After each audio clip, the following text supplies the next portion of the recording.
आदाब नाज़रीन, आप देख रहे हैं फ्री जनरल मीडिया नेटवर्क और मैं हूं आपके साथ रूबी फरहत। और आज बात अफगानिस्तान की। अफगानिस्तान में तालिबान सरकार द्वारा महिलाओं की नौकरी और लड़कियों के विश्वविद्यालयों में प्रतिबंध के फरमान की आलोचना पूरी दुनिया कर रही है। इस बीच तालिबान सरकार के शिक्षा मंत्री का बयान भी सामने आ गया है, जिसमें उन्होंने बताया है कि ये फैसला आखिर क्यों लिया गया है।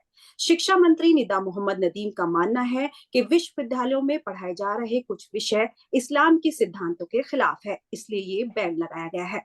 ये सच है कि ऐसी हरकतें इस्लाम और मुसलमानों के लिए जंग हसाई का सबब बनती हैं।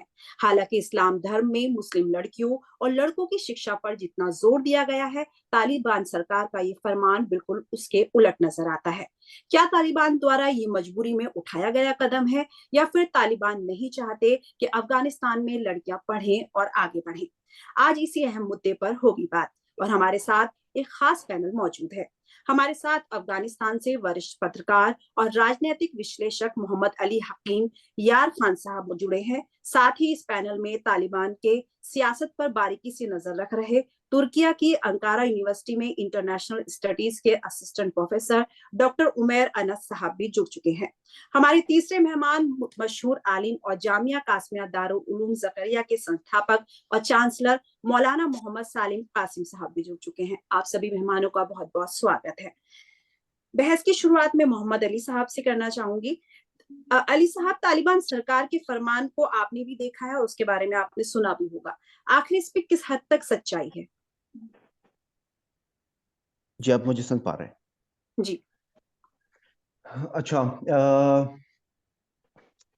अगर हम पूरे सिचुएशन सिनेरियो को, जो सबसे लेटेस्ट और रीसेंट डेवलपमेंट है, ये जो अभी कैबिनेट मिनिस्टर्स के मीटिंग से जो एलामिया जारी हुआ है, उसके बाद फॉलोइंग अप मिनिस्टर साहब के खुद के जो एजुकेशन मिनिस्टर है करंटली, अगर उनका रीसेंट टेक लिया जाए तो उन्होंने कई दलील दी है। बेसिकली उसमें उन्होंने 4 पॉइंट्स, जो जो एजेंडा इन्होंने मेंशन किया है, चारों पॉइंट्स को, वो डिबेटेबल चीजें हैं, उस पर डिबेट किया जाता है। मौलाना साहब है यहाँ पे, मैं उनको आगे जाके फिर पिन पॉइंट कर लूंगा कि कौन कौन से पॉइंट्स हैं।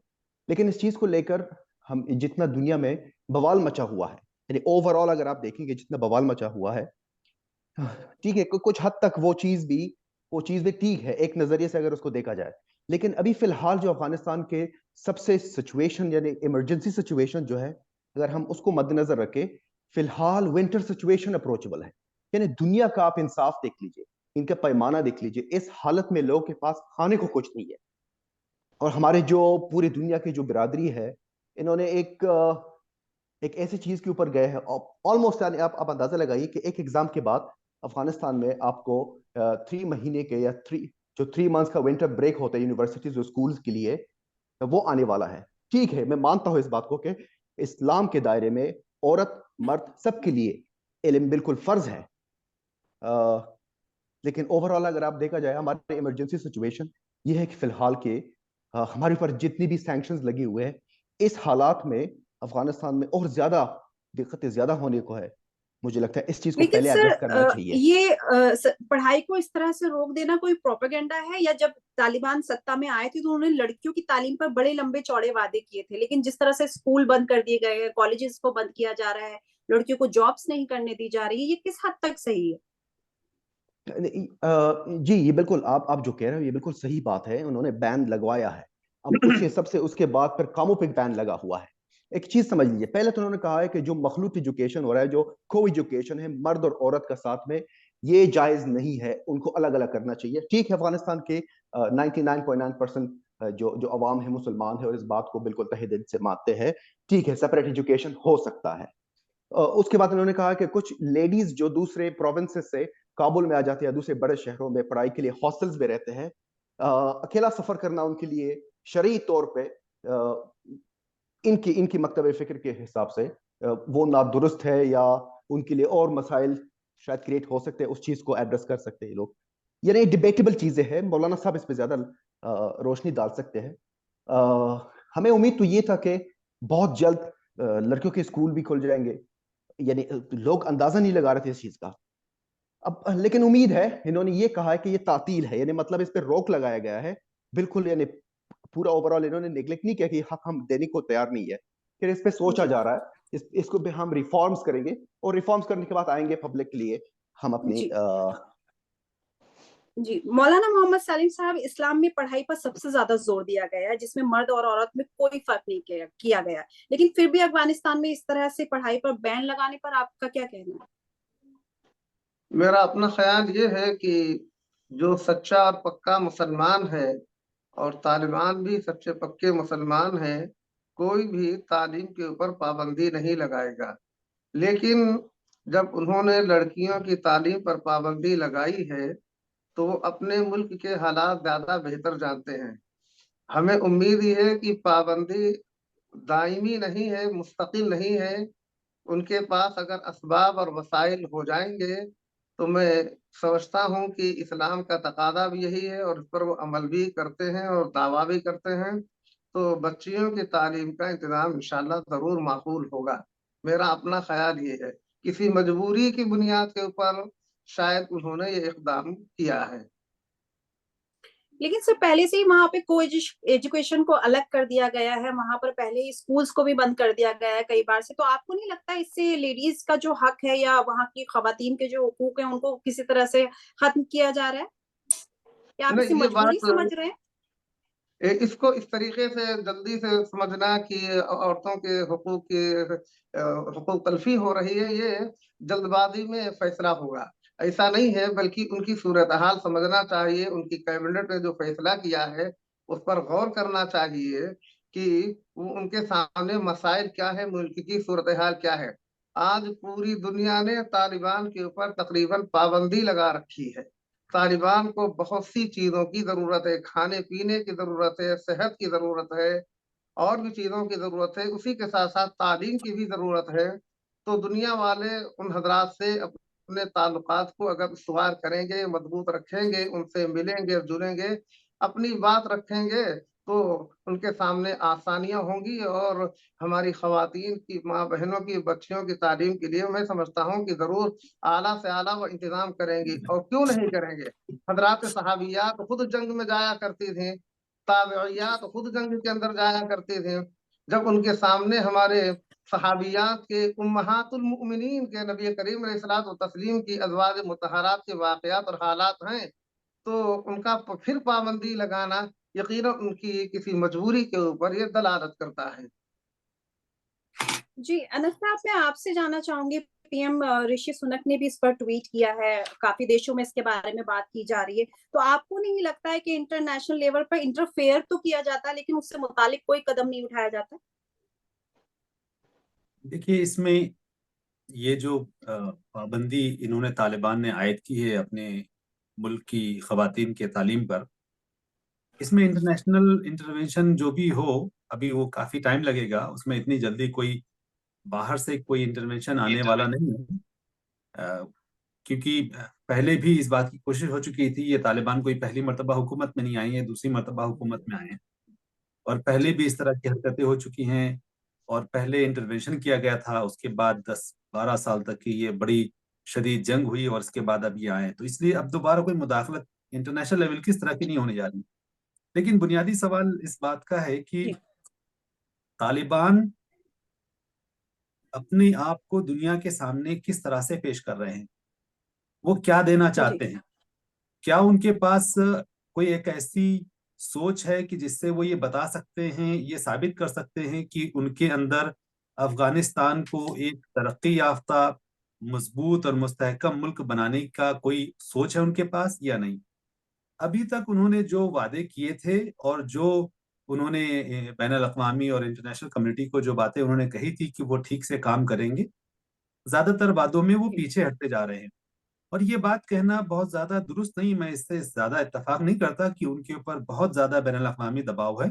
हम सभी लोगों को पता है कि अमेरिका खुद तालिबान को $40 मिलियन की माहाना मदद पाबंदी के साथ दे रहा है, बहुत सारे जी प्रोजेक्ट्स को चलाने के लिए। यूरोपियन यूनियन बहुत सारे प्रोजेक्ट्स उनको दे रहा है, बहुत सारे ममालिक उनको पैसे दे रहे हैं। लेकिन इसके बदले में तालिबान को भी बैनुल अक़वामी बरादरी के साथ एक कोऑपरेशन के साथ ही चलना होगा, और उन्हें जो दुनिया के कवानीन हैं और जो खवातीन के हुकूक हैं उसके सिलसिले में कोई एक ऐसा वादा उन्हें करना चाहिए था।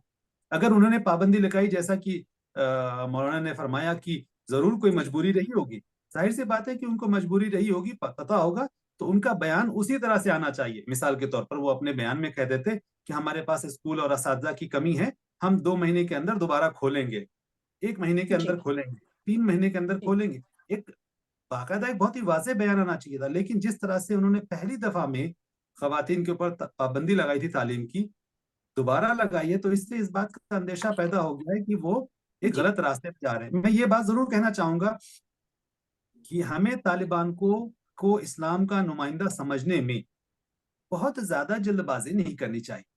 बहुत से लोग इस्लाम का नाम लेकर के, बहुत सारे लोग इस्लाम का नाम लेकर अपने मुआशरे में गालिब होने की कोशिश करते हैं, जी दिखाने सर, की लेकिन कोशिश करते हैं कि इंटरनेशनल लेवल पर जिस तरह का एक इमेज जा रहा है तालिबान का, आपको पता होगा सितंबर में महिला मंत्रालय वहां से खत्म कर दिया गया, चीजें धीरे धीरे खत्म की जा रही हैं, उस पे जी, आपका क्या कहना है? ये यकीनन मैंने वही कहा ये बात कि तालिबान की ये जो मौजूदा हुकूमत आई है, ये अमेरिका के और बैन अल-अक़वामी बिरादरी के ताउन के साथ, उनके कोऑपरेशन के साथ, उनके साथ बातचीत के जरिए आई है। दोहा में जी सालों साल गुफ्तगू चली है। जो सारी गुफ्तगू उन्होंने की थी, उन सभी गुफ्तगू, उन सभी बातों को वायलेट कर रही है उनकी हरकतें, जी उनकी उनकी मुखालफत करते हुए वो ये काम कर रहे हैं। और जो भी वो जी खवातीन के सिलसिले में जो कदम उठा रहे हैं, पिछले 2 महीनों में इन्होंने जो जी कदम उठाए हैं, वो बैन अल-अक़वामी जी बिरादरी के लिए बहुत मायूस कुन है, क्योंकि वो अपने किए हुए वादों से पीछे हट रहे हैं और वो अ, अफगानिस्तान की खवातीन को सचमुच में एक एक अंधेरे में डालना चाहते हैं, क्योंकि वो कोई वादा नहीं कर रहे हैं कि हम क्या करेंगे। और खवातीन को अभी देखिए जी आप ईरान में जो हो रहा है, जो जो बात बहुत, अभी एक एक वीडियो आया जी जिसमें एक तालिबान फौजी जो है वो खवातीन को, एक खातून को जो एहतजाज कर रही थी, उसको पैरों से बहुत बदसलूकी के साथ मार रहा है। मैं अपने इस्लाम के फहम के जी मुताबिक मैं इस चैनल पर ये बात दोहरा सकता हूँ कि अगर अल्लाह के रसूल सल्लल्लाहु अलैहि वसल्लम की या हजरत उमर की खिलाफत होती मानिए आज, और अगर ये जी तालिबान पकड़ा जाता, तो उसको कम से कम 100 कोड़े मारे जाते कि उसने एक खातून पर इस तरह से पैरों के जुल्म किया। उसको क्यों कुचला। इस्लाम की जी नुमाइंदगी ये नहीं है, इसलिए मैं उनको जी बहुत ज्यादा रियायत देने के लिए मैं नहीं समझता कि उनके पास गुंजाइश है। और बैन जी अल-अक़वामी बिरादरी का भी ऐसा कोई बड़ा प्रेशर उनके ऊपर नहीं जिसकी वजह से वो ये ऐसी हरकतें करें। पैसा भी है, जी वसाइल भी हैं, और लोग जी उनके साथ ताउन करने के लिए तैयार बैठे हैं। लेकिन जी गिव एंड टेक होता है, आप कुछ दीजिए, आप कुछ लीजिए। जी जी अली साहब, तालिबान ने सत्ता में जब कब्जा करने के वक्त अमेरिका और पश्चिम देशों से भी वादा किया था कि वो पिछली बार की गलतियां नहीं दोहराएंगे, लेकिन महिलाओं पर जो पाबंदी लगातार की जा रही है उससे आपको नहीं लग रहा है कि सारे मामला बहुत जल्दी बदल गए हैं? और जैसा कि अनस साहब ने बताया कि इंटरनेशनल लेवल पर भी उनको मदद की जा रही है, तो इस तरह का जो एक प्रोपेगेंडा लाया जा रहा है वहां की सत्ता में, वो किस हद तक सही है? जी, सवाल मैंने ले लिया। मैं इससे पहले कि आपके सवाल के ऊपर अपना नज़र रखूं, पहले तो ये सिंपल पॉइंट समझ आना चाहिए, जो को एजुकेशन के बारे में आपने पहले जिक्र किया था। अफगानिस्तान में हमेशा से सेपरेट या सेग्रीगेटेड एजुकेशन ही रहा है। सिर्फ यूनिवर्सिटी लेवल पे जी जाके गर्ल्स एंड बॉयज इकट्ठे होके फिर वहाँ पे एजुकेशन आगे बढ़ता था। यानी स्कूल्स जो लड़कियों का है वो हमेशा उसमें हिजाब, हमेशा जो भी जी अफगानिस्तान के हालात के हिसाब से जो कल्चरली जो प्रैक्टिस है और जो रिलीजियसली है वो हमेशा से रहा है। इनको सिलेबस से कुछ कुछ शिकायतें हैं। मुझे लगता है कि सर, सिलेबस को सिलेबस को करेक्ट करने चेंज के भी तो लिए किया जा सकता है। एग्जैक्टली इस पे बहुत कम समय में, जितना 16 मंथ्स इन्होंने लगवाया स्कूल्स जो 6th स्टैंडर्ड से 12वीं स्टैंडर्ड तक जिस पे बैन लगा हुआ है गर्ल्स एजुकेशन पे, ये मुझे लगता है कि यहाँ पे टाइम ज्यादा जाया हुआ, ये जल्द हो सकता है। यानी एक्सपेक्टेशन नहीं हो रहा था 12th के स्टैंडर्ड का। हाँ, मैं एक चीज ये यहाँ पे ये मानता हूँ कि जो हुआ है इस पे तजदीद नजर की जा सकती है और करना भी चाहिए, क्योंकि अब तालिबान कोई एक गिरोह नहीं है, ये कोई ऑर्गेनाइजेशन नहीं रहा, अब ये सरकार के लेवल पे आया जी है, तो इनके एटीट्यूड सरकार के लेवल पे होना चाहिए। साथ साथ पे एक और चीज ऐड कर लीजिए, यानी ट्रांसफॉर्मेशन जो होता है ये रातों रात कभी नहीं होता। यानी 1-2 साल सरकार को पूरे सरकारी, यानी आप चैनलों को समझने के लिए, यानी पूरा डेकोरम को मेंटेन करने के लिए इस पे टाइम लग जाता है ना। अफगानिस्तान का जो ब्यूरोक्रेसी है ये एक एक 1.5 साल में इनके जो हालत हुआ है, कितने लोग बाहर निकले हैं, ये दोबारा ये जो जिस तरह की ये इशू हुआ है लेटर, उसमें भी बहुत से कमियां है। अगर आप उस पे आप नजर डालें, यानी पश्तो लैंग्वेज में उसको आप पढ़ लें, यानी वो अगर आप ब्यूरोक्रेटिकली उसको देखें, उसमें बहुत टेक्निकली चीजें हैं जो जो एक सरकार के द्वारा जो चीज अनाउंसमेंट आ जाता है, उसमें कमियां है, जो टेक्निकल इश्यूज है। यानी इन चीजों पे अगर अगर हम बात कर ले तो टाइम लगेगा। रहा एक पॉइंट जो मैं पहले मेंशन कर रहा था, वो ये है कि अभी देख लीजिए, फिलहाल अफगानिस्तान के लिए 3 महीने के वापस विंटर सीजन चल रहा है। इस 3 महीने में इनको अपना पहला काम तो ये है कि तजदीद नजर करना चाहिए, क्योंकि अफगानिस्तान का जो 99.9% इवन अमंग द जो तालिबान के खुद के जो जो जो लोग हैं, इसमें अक्सर लोग, यानी शायद अब अगर कुछ मुबालिगा ना हो जाए, 80 से 90% ये फेवर में है कि एजुकेशन चला जाए। उसमें आप सिलेबस में चेंजेस करना चाहे, बिल्कुल कर लीजिए। हॉस्टल्स उनके लिए अरेंजमेंट करना चाहे, लेकिन बिल्कुल सर कर सिलेबस लीजिए। में चेंजेस 1 साल के अंदर किया जा सकता है, 1 साल काफी लंबा अरसा होता है। बिल्कुल बिल्कुल, एंगर तो इसीलिए हो रहा है। ये जो ये आप आउटबर्स्ट एंगर का देख रहे हैं, ये तो एकदम से तो जी नहीं हुआ, यानी जी ये ऑलरेडी चल रहा था, ये सिमर कर रहा था। उसके ऊपर ये जो दूसरा बैन आ गया है, ये मतलब लोगों के जो जो एंगर का टिपिंग जी पॉइंट था, वो टच कर गया। जी इसीलिए आप देख रहे जी हैं कि ओवरफ्लो हर जगह पे आ रहा है। मुझे लगता है जी पर्सनली कि इस पर तजदीद नजर होगा, बहुत बड़े उलमा है इसमें, यानी बहुत सी चीजें, अगर मैं 1 मिनट ज्यादा ले लूं, इसमें बहुत सी जी चीजें, ये इसको इसको जो हमारे साथ मौलाना साहब है, उस पर ज्यादा ये जो मुअल्लला होता है, जो चीजें में जिसमें इल्लत जाहिर करना होता है, इस पे जी उलमा के अक्सर इख्तिलाफ रहा है। जैसे फॉर एग्जांपल, तालिबान का ये कहना है कि जो औरत होता है, ये अकेला सफर करता है किसी किसी शहर से दूसरे शहर तक, यानी लंबा, यानी 1 रात 1 दिन या 3 रात ठीक है सर, 3 मैं मौलाना साहब से भी इसका जवाब ले लेती हूँ। मौलाना साहब, इस्लाम इस बारे में क्या कहता है?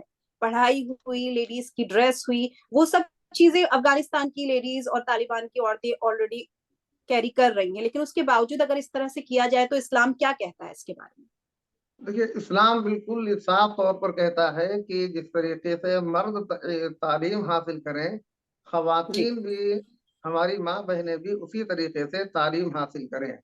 नबी जी करीम सल्लल्लाहु अलैहि वसल्लम से हजरत सहाबियात ने, खासकर हजरत उम्मे अतिया रज़ी अल्लाह ताला अन्हा ने कहा था कि या रसूलल्लाह, हमारे लिए कोई दिन एक मुकर्रर कर दीजिए कि हम आपकी तकरीरें और वाद आकर के सुन लिया करें। तो आप सल्लल्लाहु अलैहि वसल्लम ने उनके लिए दिन मुकर्रर किया, और उसमें ये सवाल भी आया कि बहुत सी खवातीन के पास पर्दे का इंतजाम नहीं होता, तो आपने फरमाया कि अगर दूसरे के पास चादर हो तो वो अपनी बहन जी को चादर उड़ा दे और तालीम के लिए लेकर के आए, दीनी बातें जहाँ हो रही उनको सुनने के लिए लाया जाए। तो हमारे जी इस्लाम में तो मौलाना बड़ा साहब, लेकिन जोर जिस दिया तरह से गया। आपने वीडियो देखी होंगी, वहां पे लेडीज अभी भी जो सड़कों पे उतरी हुई है, बाकायदा नकाब लगाए हुए, उन्होंने अपना चेहरा ढका हुआ है, उन्होंने अपने बदन को ढका हुआ है। तो आखिर क्या वजह है कि तालिबान ये नहीं समझ पा रहा है कि वहां की औरतें सिर्फ अपनी पढ़ाई के लिए सड़कों पर उतर रही हैं? हाँ, नहीं, इस पर तालिबान को गौर करना चाहिए और उनकी जी तालीम का माकूल इंतजाम करना चाहिए। और अगर उनके पास इस सिलसिले में कोई कमी है, अलग से उसके उनके लिए क्लासेस नहीं लगा सकते हैं, तो बैनुल अक़वामी बिरादरी से वो बात करें और उसका इंतजाम करना चाहिए। तालीम तो हर सूरत देना चाहिए। कुरान जी करीम की पहली आयत ही इक़रा बिस्मि रब्बिकल लज़ी खलक़ नाज़िल हुई है। जी लिहाजा इसमें मर्द हों या औरतें हों, दोनों इसके अंदर बराबर के शरीक हैं। इसलिए हमारी जी बच्चियों को तालीम तो हर सूरत में देना ही चाहिए। जी अगर जी मजबूरी अनस कोई है तो उनको ऐलान कर देना चाहिए, चंद महीनों के बाद या कुछ दिनों के बाद कर देंगे। निसाब के अंदर अगर कोई कमी आ रही है तो बासानी वहाँ उलमा मौजूद हैं, माहिरीन तालीम मौजूद हैं, निसाब के जी अंदर तब्दीली कर सकते हैं। और लेकिन बच्चियों को तालीम से यकसन महरूम कर दिया जाए, इस पर उन्हें जी नजर सानी करना चाहिए। जी अनस साहब, जैसे वहां पर कैबिनेट में महिलाओं का आना अलाउड नहीं है, कैबिनेट मंत्रालय वहां पर खत्म कर दिया गया, स्कूल्स को लेकर आए दिन कुछ ना कुछ नए चीजें आती रहती हैं, ड्रामा सीरियल्स में काम करने पर पाबंदी है, वो एक अलग चीज हो गई है। लेकिन जिस तरह से हुजूर की सुन्नत की अगर हम बात करें, मौलाना साहब ने जिस तरह से जिक्र किया है पढ़ाई को लेकर के, तो क्या कट्टरता और सुन्नतों को अलग अलग नहीं रखना चाहिए? कि मैं इसमें ये समझता हूँ कि जहां तक इस्लाम की बात है, अभी आपके सामने खुद मौलाना कासमी साहब ने बड़ी वजाहत के साथ बिल्कुल साफ साफ जी हदीस की रोशनी में जिक्र कर दिया जी कि मर्दों और खवातीन को तालीम हासिल करने का हक बिल्कुल बराबर है। जी और अल्लाह के रसूल सल्लल्लाहु अलैहि वसल्लम ने खुद अपनी मजलिस में, अपनी बैठक में इंतजाम करवाया उस बात का। जी, अब अगर इस पॉइंट ऑफ व्यू से देखें जो उन्होंने कहा, पूरे सभी दुनिया के इस्लामी ममालिक में जी, बच्चियों की तालीम की ज्यादा पैसा है, उन्होंने बहुत अच्छे इंतजाम किए, जिनके पास कम पैसा जी, है उन्होंने कम इंतजाम किए, लेकिन सबने इंतजाम किए हैं। लेकिन जी, अगर आप अफगानिस्तान की सिचुएशन देखें और खासतौर से जी, तालिबान का अगर मामला देखें, तो एक तो ये है कि अफगानिस्तान ने बहुत सालों से, करीब पिछले 50 सालों से बहुत ही एक जंग की हालत में है। और जी, वहां पर तशद्दुद बहुत ज्यादा रहा है। उसकी वजह से जो वहां का कबायली निजाम है वो बहुत ही खौफ की हालत में रहा है। इस जी, वजह से उनके अंदर एक बहुत ही शिद्दत पैदा हो गई है बाहरी लोगों के लिए, या बाहरी जी, कल्चर के लिए, या बाहर की किसी भी बात के लिए। और वो कबायली जी, निजाम जो है वो उनकी दिमाग पर, उनकी नफ्सियात पर बहुत गालिब आ रहा है। जी, तालिबान को ये बात समझनी चाहिए कि उन्हें अफगानिस्तान को उस जंग के जमाने की नफ्सियात से बाहर निकाल करके निकल कर, जी, अफगानिस्तान के शहरियों को एक मामूल का, एक नॉर्मल का शहरी बनाने के लिए सभी इंतजाम करने चाहिए। और इसके लिए बैनुल अक़वामी बिरादरी पूरी तरह से तैयार है। यानी जी, अगर वो सऊदी अरब से कहें कि हमें 50 स्कूल खोलने, तो सऊदी अरब फौरन आकर के खड़ा हो जाएगा और उनको पैसा देगा, स्कूल खुलवा देगा। टर्की, जी, यहाँ पर तुर्की बैठा हुआ है, वो ये कह रहा है कि तुर्की के स्कूल वहाँ कई सारे हैं, मैंने अभी इसका जिक्र करना चाहिए, जिसमें को एजुकेशन होता था। यानी जी, को एजुकेशन का मतलब है कि अलग अलग एक ही स्कूल में एग्जाम जी, होता था। जी, उन्होंने उन जी, स्कूलों को बंद करा दिया। अगर वो जी, चाहेंगे तो सारे मुस्लिम ममालिक इस्लाम के दायरे में रहते हुए खवातीन को, बच्चियों को पूरी तालीम, साइंस, एजुकेशन, इंजीनियरिंग, सारी तालीम दी जा सकती है। लेकिन जी, उन्हें उस सोच से बाहर निकलना पड़ेगा कि उनका ट्राइबल सिस्टम जो है वो इस्लाम से भी ज्यादा बेहतर है। जी, जी। अली साहब, जैसा कि अनस साहब बता रहे हैं कि वहाँ के आर्थिक आर्थिक हालात सही नहीं है। मैं एक बहुत छोटा-सा रिएक्शन आपका चाहती हूँ कि क्या आपको नहीं लगता है कि आर्थिक नीतियों को लेकर के तालिबान को बाहर के देशों से, मुल्कों से ताल्लुकात बढ़ाने चाहिए या इस बारे में बात करनी चाहिए? जी, मुकर्ररन तालिबान की जो सरकार है फिलहाल इनका हमेशा दुनिया को बहुत सी चीज़ों पे इन्होंने गारंटी जी, दिया है कि अफगानिस्तान से बाहर देशों को या हमसाया मुल्कों को रीजन या रीजनली या इंटरनेशनली किसी को कोई प्रॉब्लम नहीं होगा सिक्योरिटी वाइज। साथ साथ में जी, उन्होंने उन्होंने ये भी यानी मुतमईन किया है कि वुमेन राइट्स हो या ओवरऑल ह्यूमन राइट्स हो, उस पर उनको जी, उन्होंने मुतमईन किया है। लेकिन ये है जी, कि अब आपस में जो इनकी गुफ्तगू है किस हद तक एक दूसरे को खिनात दे सकते हैं, जी, ये पॉइंट है कि जो शायद इसमें समय लगेगा। अगर मैं आखिरी पॉइंट पे एक छोटा सा टिप्पणी करना जी, चाहूँ एक मसले के ऊपर। जी, मुझे लगता है कि आने वाले 3 महीने अफगानिस्तान के लिए बहुत ज्यादा क्रिटिकल है। एजुकेशन के साथ साथ ये जो दुनिया ने अफगानिस्तान का जो हशर किया है फिलहाल, यानी पूरा सैंक्शन में, यानी एक पूरा मुल्क जेल बना हुआ है, रिकॉग्निशन मिल नहीं पा रहा, ना तो इस्लामी देशों से, ना इस्लामी देशों के बाहर के जो मुल्क है। यार तुम ऐसे कैसे कर सकते हो कि पूरा मुल्क जिसमें 40 मिलियन लोग हैं उनको आपने एक ही जगह पे रखा हुआ है, ना जी, कोई इंटरनेशनल रिकॉग्निशन आ रहा है, जो एड्स आ रहा है। अब इस पे हालत ही होंगे, एक जिद की हालत है दो तरफा। मुझे लगता है कि ये बातों से ही, गुफ्तगू से ही इसका नतीजा निकल सकता है। आई एम श्योर, मैं इस बात पे बिल्कुल इस पे श्योर जी, हूं कि आने वाले समय में पॉजिटिव की तरफ चीजें जाएंगे। रिएक्शन पब्लिक का बहुत ज्यादा है और कुछ हद तक वो सही भी है, क्योंकि अफगानिस्तान के जो हालात है साइकोलॉजिकली, किसी किसी मुल्क में 50 साल की लड़ाई चला हो, इतना ज्यादा जी, अपहीवल उस पे हो, तो जी, पब्लिक में ये जो गुस्सा है वो लोड होता जाता जाता किसी भी चीज पे निकल सकता है। और ये बिल्कुल अ, मेरे हिसाब से समय नहीं था, एक आखिरी एग्जाम था, उस आखिरी एग्जाम को चलने देते, उसके बाद फिर कुछ और अंदाज से अगर ये अपील हो सकता था, इस पे हम रिफॉर्म कर सकते थे। मुझे लगता है कि थोड़ा सा तरीकों पे अगर चेंजेस आते तो जी, हालात यूं ना मौलाना होता जिस साहब, तरह आज है। मैं मौलाना कासिम साहब, मैं आपसे जानना चाहूंगी, एक आखिरी रिएक्शन मैं आपसे चाहूंगी कि जिस तरह से महिलाओं को लेकर के वहां बातें की जा रही हैं, आर्थिक हालात वहां पर सही नहीं है, तो एक छोटा सा रिएक्शन मैं आपका चाहती हूँ कि आखिर वहां पर आर्थिक संकट के अंदर इन चीजों को किस तरह से बेहतर किया जाए कि वहां का माहौल भी माकूल हो जाए, और वहां पे चूंकि आप एक मदरसा चलाते हैं, आप तालीमी इदारे से ताल्लुक रखते हैं, तो इस तरह के इदारों को वहां पर सिचुएट किया जाए। यानी बुनियादी तौर के ऊपर तालिबान पहला काम तो ये कर ले कि बच्चियों के जी, मदरसे अलग कर दे, वहां से उनको तालीम अलग दिलाएं और बच्चों के लड़कों की तालीम के लिए इंतजाम अलग कर लें। इसका इंतजाम उनको करना चाहिए।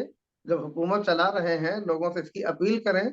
लेकिन जी, किसी भी हाल में हमारी बच्चियों को तालीम से तारीफ महरूम न से ना किया रोके। जाए, उनके जी, हौसले को तोड़ा ना जाए, किसी भी तरीके से जी, न जी, तोड़ा जाए।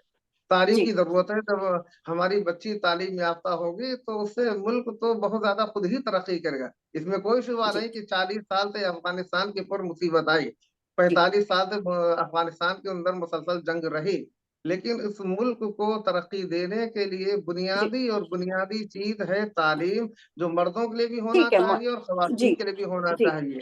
रही जी जहां तक बहुत बहुत पर्दे की शुक्रिया। बात, तो हुकूमत की जिम्मेदारी है कि पर्दे का इंतजाम करवाए, लेकिन तालीम ठीक का है जरूर इंतजाम करवाए। मौलाना साहब, आपका बहुत बहुत शुक्रिया। आप सभी मेहमानों का बहुत बहुत शुक्रिया।